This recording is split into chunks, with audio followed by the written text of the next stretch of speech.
I watch cat videos, I can't get enough. Cats that bark, cats that talk, cats that run into stuff.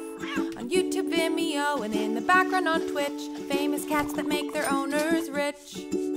So I watch my cat, ready to tape. Got my phone set up to film in landscape. But my cat's just a cat, not even good at that.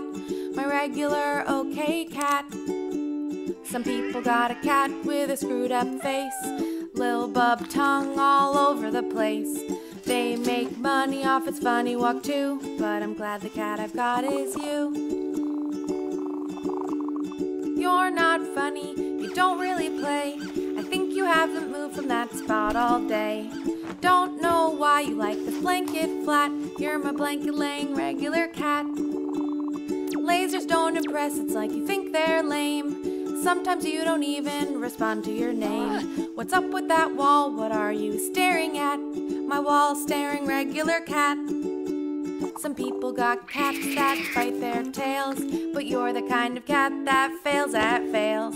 Highlight of the week was when you sneezed near the drapes, but I didn't get that on tape.